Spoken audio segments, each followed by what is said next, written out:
Mumbai Nashik AC local सेवा सुरू केली जाणार आहे आणि मुंबई नाशिक प्रवास 2 तासावर आणणार अशी ग्वाही कुंभमेळा मंत्री गिरीश महाजनांनी दिलेली आहे। नाशिक विमानतळालाही आंतरराष्ट्रीय दर्जाचं बनवणार असल्याचं आश्वासन त्यांच्याकडून देण्यात आलेलं आहे।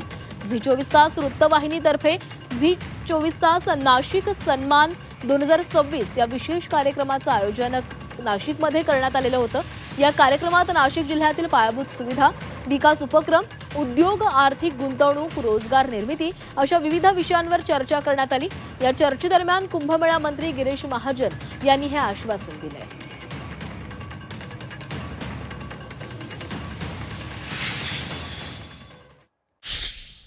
मुंबई नाशिक कनेक्टिव्ह करण्यासाठी आम्ही अजून एक प्रयोग आता करतो आहोत। लवकरच त्याची सुरुवात होईल।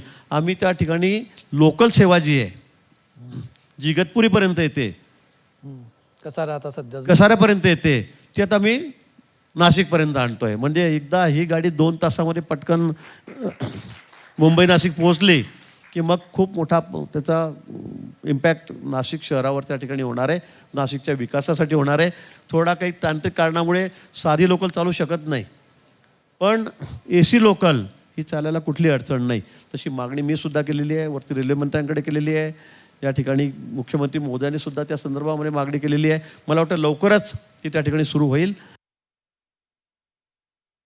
विमानतळ एअर कनेक्टिव्हिटी सर्वात महत्त्वाची आहे। आता आपण जवळपास 1000 कोटी रुपयाचं काम, त्याचा शुभारंभ परवा आता या ठिकाणी केलेला आहे।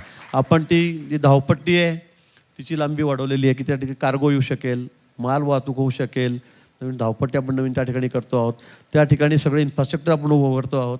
इंटरनॅशनल सगळं ट्रान्सपोर्टिंग कसं सुरू होईल, इथून नुसते हैदराबाद, इथून गोवा, इथून कुठे दिल्ली ही विमानं नाहीत, तर इंटरनॅशनल आंतरराष्ट्रीय विमान त्या ठिकाणी कसं जाईल यासाठी आमचा या वर्षभरामध्ये प्रयत्न राहील।